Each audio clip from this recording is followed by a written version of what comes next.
Hey everybody, happy Friday. This is David Spunt, Justice Department correspondent here at Fox News in Washington. I'm in a studio right now getting ready to go live on the story with Martha McCallum at 3 o'clock Eastern Time in about 10 minutes, and I'm covering the story of the DC pipe bomber. This is the suspect. His name is Brian Cole Jr., 30 years old. He was picked up yesterday by authorities, arrested by the FBI. Authorities say he planted 2 pipe bombs outside both the Republican National Committee headquarters and the Democratic National Committee headquarters on January 5th, 2021.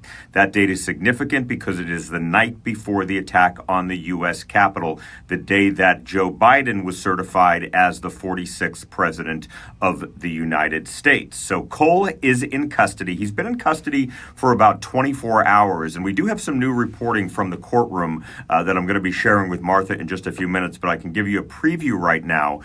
He told a judge that he understood the 2 charges against him, and we're hearing that from several different sources that he actually admitted to planting both those pipe bombs and spoke to authorities for more than 4 hours yesterday when he was being interviewed. And multiple sources say not only did he admit planting those pipe bombs, but he expressed doubts about the 2020 presidential election results. And again, this was significant because this was the day before the election was certified for Joe Biden on January 6, 2021, the day of the Capitol riot. So he is facing up to 20 years behind bars if convicted and a $250,000 fine. Today is December 5th. 1 month from today will mark 5 years, hard to believe, almost, or half a decade, I should say, since these 2 pipe bombs were planted. Luckily, nobody was injured. They were viable, though. Authorities say they could have they could have blown up, they could have hurt people,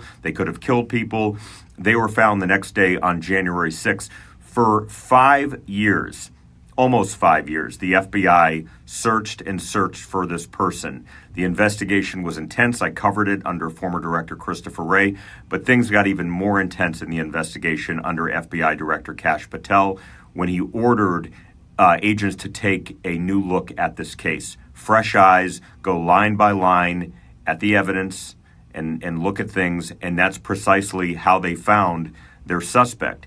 It's interesting because they interviewed thousands of people. They looked at, or more than 1,000 people. They looked at 39,000 video files, I believe, is what officials said yesterday.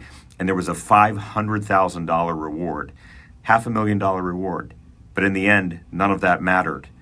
It was evidence that was already in the original case file that brought FBI officials to their suspect. Cell phone data, cell phone numbers show, and cell phone pings show, according to authorities, that Brian Cole Jr.'s cell phone was in the vicinity of the Democratic National Committee headquarters and the Republican National Committee headquarters at the exact time the bombs were laid down. At the exact time that man, who authorities say is Cole, he was hooded at the time. You couldn't see him. He was completely covered head to toe with gloves and everything. That's when they say those bombs were planted.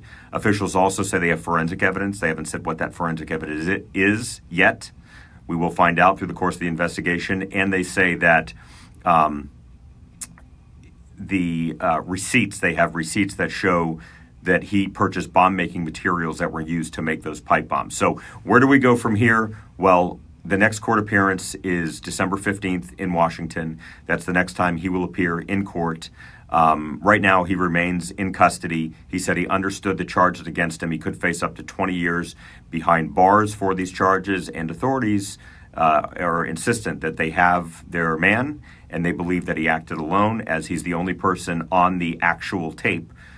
They say there's only one person physically laying down those pipe bombs. So that's the latest. I'm going to get ready for my check-in here on the microphone and get ready to talk to Martha on TV.